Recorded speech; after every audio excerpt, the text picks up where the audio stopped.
बाबा साहब ने हमको मुक्त होने का एक हुंकार दी कि मैं हिंदू रहकर नहीं बनूंगा। डॉक्टर अम्बेडकर ने लगभग 21 साल तक दुनिया की कहना सिर्फ किया और फिर बाबा साहब डॉक्टर अम्बेडकर ने 13 अक्टूबर, आप सोचिए 13 अक्टूबर 1935 को उन्होंने घोषणा की और 13 अक्टूबर 1956 में कितना हो गया 21 साल बाद जब पत्रकारों को पता लगा कि बाबा साहब वहाँ पहुँच गए हैं, शाम होटल ठहरे हैं, तो वहाँ पत्रकारों ने घेर लिया बाबा साहब को और कहा कि डॉक्टर अम्बेडकर आप धर्मांतरण कर रहे हैं वो 20 साल बाद। मैं पूरी दुनिया को बताना चाहता हूँ डॉक्टर अम्बेडकर ने क्या कहा। उन्होंने कहा मैं कोई धर्मांतरण नहीं कर रहा, मैं किसी तरह का कोई भी धर्मांतरण नहीं था। पत्रकारों को भटकाते हुए डॉक्टर अम्बेडकर ने कहा कि डॉक्टर को शाम होटल में डॉक्टर अम्बेडकर हुंकार नहीं, पूरी दुनिया को बताया मैं कोई धर्म परिवर्तन नहीं कर रहा। बाबा साहब डॉक्टर अम्बेडकर ने क्या कहा, लगभग संसार के सभी धर्मों का पूर्ण अध्ययन करने के बाद मैं इस निष्कर्ष पर पहुंचा मेरे तो पुरुषों का धर्म है गौतम, पूरी दुनिया का सबसे अच्छा धर्म है, मैं कोई धर्म परिवर्तन नहीं कर रहा। मैं तो बाकी अपने पुरुषों की जिम्मेदार हूँ। बनाया गया हिंदू बनाया गया, हमें गुलाम बनाया गया, हिंदू धर्म का गुलाम बनाया गया।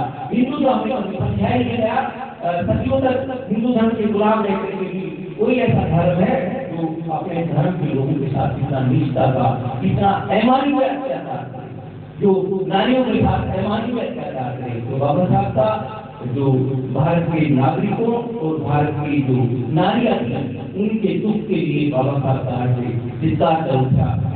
1950 को बाबा साहब ने सर्वश्रेष्ठ संविधान के द्वारा जनवरी 50 को समतावादी महान ग्रंथ था दुनिया का, ये लागू हो गया। जनवरी 50 को भारत के नागरिक थे, जो मूल नागरिक थे, जो यहाँ के आदिवासी थे, जो यहाँ के तो असली भारत के मूल निवासियों को आजाद कर दिया बाबा साहब अम्बेडकर ने। जो भी भारत में रह रहा था उनको इवन बाबा साहब ने ब्राह्मण क्षत्रिय और वैश्य पर भी महान उपकार किया। उन्होंने ब्राह्मण क्षत्रिय वैश्य को भी समान कर दिया और इनके साथ ही उन्होंने अन्य भारतीय नागरिकों को भी समान अधिकार, मतलब उन्होंने बाबा साहब ने भारत के अन्य कम्युनिटी को असमानता को एकदम गैर कानूनी घोषित कर दिया, को गैर कानूनी कर दिया, मतलब सबको समान कर दिया। बकरी को एक घाट पर पानी बना दिया। बाबा साहब ने इस अमानवीय जगत को इसलिए जलाया कि इसमें जो जीता है वो सारा अमानवीय है, वो भारत के निवासियों को गुलाम बनाकर रखने का एक षड्यंत्र था। और इसका सबसे बड़ा प्रमाण कि सुंदर कितना भी बड़ा बन जाए, विपर पूजिए सब होना सुंदर नरोगन ज्ञान पर बिना विपर चाहे सब गुणों से ही लोग मनुस्मृति क्या करती है, पूरी दुनिया को मैं बताना चाहता हूँ मनुस्मृति क्या करती है, विपर पूजिए सब गुणहीना, सब गुणों से ही मतलब महा गंदे को ही पूजिए, विपर कितना भी क्या हो पूजिए और शुद्ध कितना भी विद्वान हो उसको ना पूछिए। तो ये इतना अमान्य ग्रंथ है कि श्लोक जो है भारत के मूल निवासियों को गुलाम बनाने के हैं।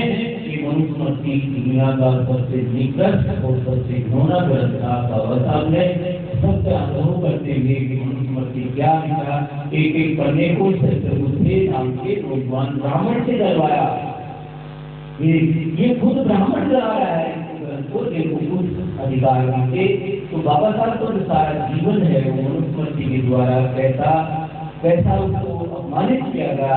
पढ़ी लिखा तो आम जन बाबा साहब अम्बेडकर जब अपनी अपनी पत्नी रमाबाई को क्या करते हैं कि रमा तुम गाँव में जाकर देखो, आज से हमारे भाई दूसरों का गुना कर अपनी जिंदगी गुजारते हैं, मरे हुए जानवरों का मांस खाकर अपनी भूख बुझाते हैं। जिस नदी में जानवर नहीं जाते उस नदी के पानी को हमें छोड़ने नहीं देते।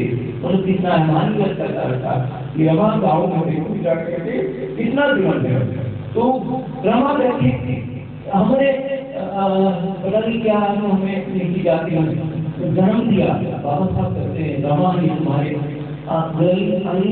अंदर सरदार ये जो गलत सोच है यही सारे समाज को गुलामी में पड़ा रहा है। तो मतलब ये सब जो मानसिक रूप से गुलाम है, जिस एसडीएम को बनने का गौरव जो संविधान देता है, संविधान की किताबें की प्रतिमा को जिसके पैरों में स्थिर होना चाहिए और उसकी प्रतिमा को उखाड़ते हैं। मैं ये हरदे विराज घटना की मतलब पुनरावृत्ति में कह रहा हूँ कि जिसके पास वो स्थिर करे, नहीं तो जाट को दिन पढ़ने का अधिकार नहीं देता ये जाट ही ओबीसी को भी पढ़ने का अधिकार नहीं देता, ये अधिकार मनुस्मृति देता है कि ब्राह्मण को पढ़ने का अधिकार, ये क्षत्रिय को भी नहीं देता अधिकार। ये ऐसा ग्रंथ है क्षत्रिय को भी पढ़ने का अधिकार नहीं देता, तो मतलब ये कितना अमानवीय ग्रंथ है। और ओबीसी के लोग जो इसको इसका मतलब मानसिक गुलामी की ग्रंथ है वो समानता से स्वीकार नहीं करते।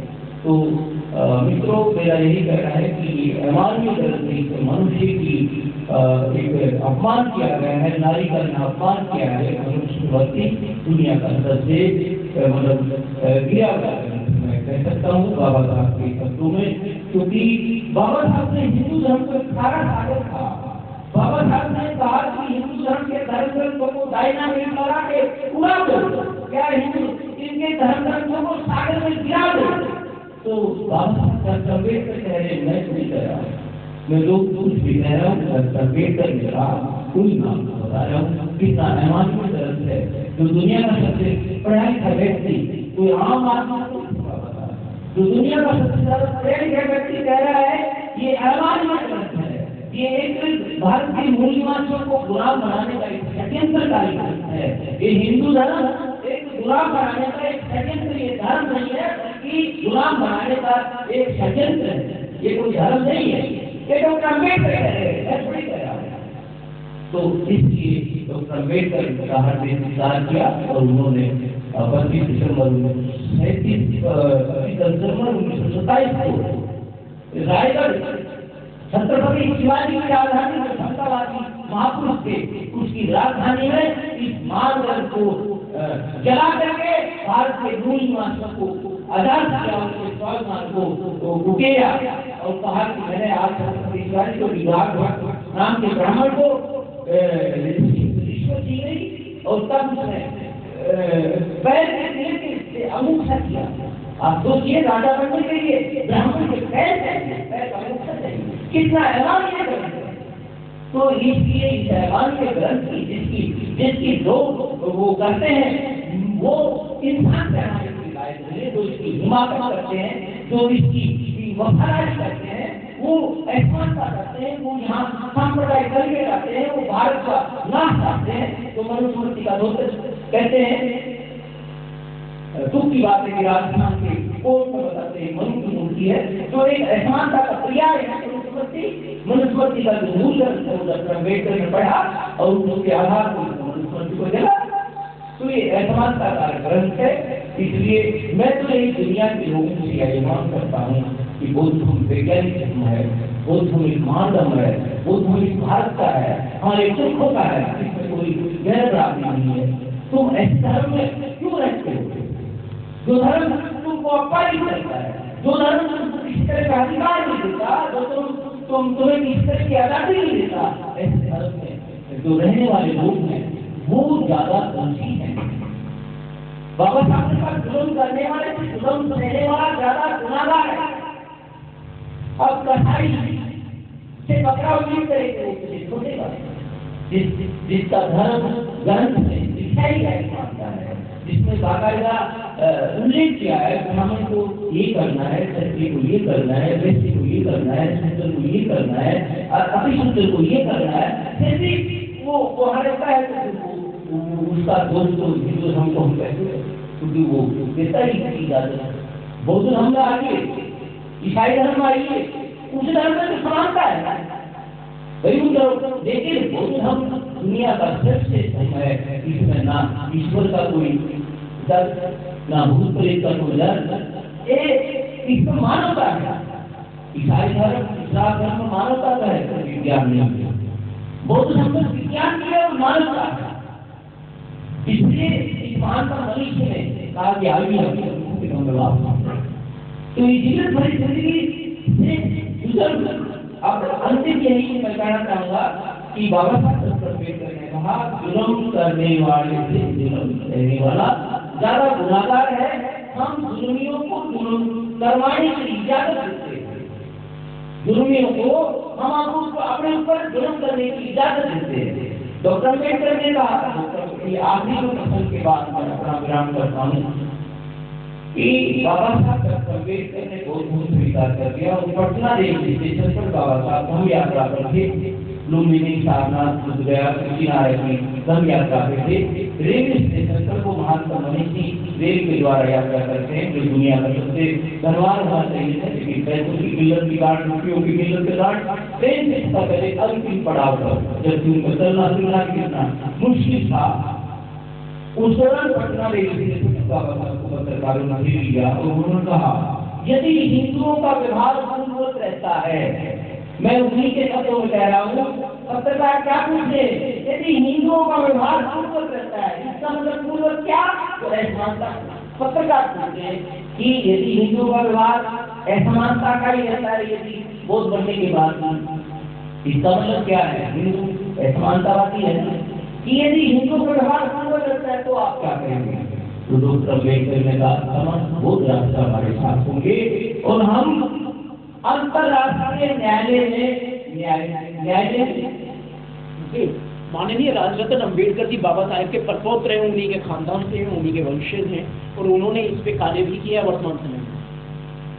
ठीक है, राजरत्न अम्बेडकर से हमने भी अपनी किताब का निर्माण 2017 में उनका फोन आया था, पहले उनकी सर्टिफिकेट आया तो कहने लगी थी बाबा साहब की कोर्ट से बात कर रहे हैं, मैं क्यों क्या, मैंने पूछा बाबा साहब की कोर्ट तो प्रकाश अम्बेडकर हाँ बाबा साहब की कोर्ट से बात कर रहे हैं, राजरत्न अम्बेडकर कर रहे हैं, तो मुझे उनके बारे में ज्यादा जानकारी नहीं थी। मैं कैसे होंगे कभी उनसे मिला और वो उस तरह की बात एक आदमी वीडियो का देखा है कि वे हम विदेश में जाएं तो जाए ना सही, बहुत लोग हों वो तो बड़े तो हम बहुत रास्तों से मदद भी मिले, लेकिन इस देश में बाबा साहब जिन्होंने नहीं अपनाया वो हमको ही नहीं अपनाया, तो इनसे हम क्या उम्मीद करें, या तो इनका धूल नहीं पानी हो गया है, ताबड़तोड़ अपने खुद हमें वापसी होनी चाहिए थी। बाबा साहब का सिद्धांत हर धर्म को कोई भी धर्म अपना सकता है, कहीं भी जा सकता है, विचारों की अभिव्यक्ति है, सब कुछ है। तो जुर्म चेहरे आए दिन कहीं किसी का हाथ काटा जाता है, पटका छुआ जाता है, तो कहीं और कुछ जुर्म होता है, बड़ी बड़ी यात्राएं की जाती हैं, उनको विकास किया मानवीय अत्याचार होता है, लेकिन या तो उनको अज्ञानता की कमी है। यदि बौद्ध हो बाहर पर हमारे महापुरुष के दो भगवान बुद्ध हमारे नाते, परंतु जिन राष्ट्रों ने इस धर्म को अपनाया उनके स्थान को आज बौद्ध राष्ट्र हैं। बाबा साहब बौद्ध में भारत के यदि पूरा भारत में हो जाए तो इसमें प्रत्येक नागरिक को चाहे ब्राह्मण है, कन्या है, राजपूत है, उसको भी आजादी का जीवन मिले, उसको भी समानता का जीवन मिले, समान अवसर मिले। लेकिन हमारा संविधान सबको आजादी दे रहा है, फिर दिक्कत जिनको है वो असमानता के समर्थक है जी, जिनको दिक्कत है वो असमानता के समर्थक है। आप बहुत अच्छी तरीके से जानते हैं, आप बहुत बड़े बुद्धिजीवी हैं, आप बहुत अच्छे जानकार हैं।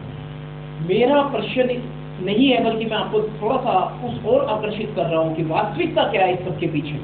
दरअसल उन्हें मंदिरों से बहुत बड़ी तादाद में रुपया पैसा प्राप्त होता है और उसी प्रक्रिया को वो जारी रखने के लिए अपने हिंदू धर्म की प्रवृत्ति, जो कि सिर्फ आडंबर और पाखंड से संबंधित है, मूर्ति आदि से संबंधित है, उस पर लगातार सक्रिय है और इसी के लिए वो हत्या कर देते हैं हमारे लोगों की, उसको बचाने के लिए। इसमें कुछ उनका स्वार्थ है, लेकिन क्या ब्राह्मणवाद ब्राह्मणों के ज्ञान पर नहीं, शूद्रों के ज्ञान पर जाने से जुल्म करेगा। जादूगर तो जादू सिखाता है, जादूगर जादू सिखाता है, लेकिन वो विज्ञान पर आधारित है, लेकिन वो उसको चमत्कार का नाम देता है, ठीक है ना। इन्होंने 70 के पहले शिक्षा गई, बोले विद्या बिना मती गई, मती बिना गति गई, गति बिना धन गया और धन बिना एक का बेहाल हुआ। महामना दूसरा उसको ले रहे विद्या के महत्व को बताया कि बाबा साहब डॉक्टर अम्बेडकर विद्या के रियाई हो गई, उन्होंने ये उनका तो सत्य है ही है। नहीं तो आप ये बताइए कि एक देवता एक चूहे पर, मेरे पास है एक चूहे पर एक इंसान, ये आदमी का कैसे लग सकता है? एक चूहा है मेरे पास, उस गणेश बैठा है, मतलब राइट, थोड़ा क्लोज करना चाहिए। हाँ, इससे चूहा है, चूहा कहते हैं कि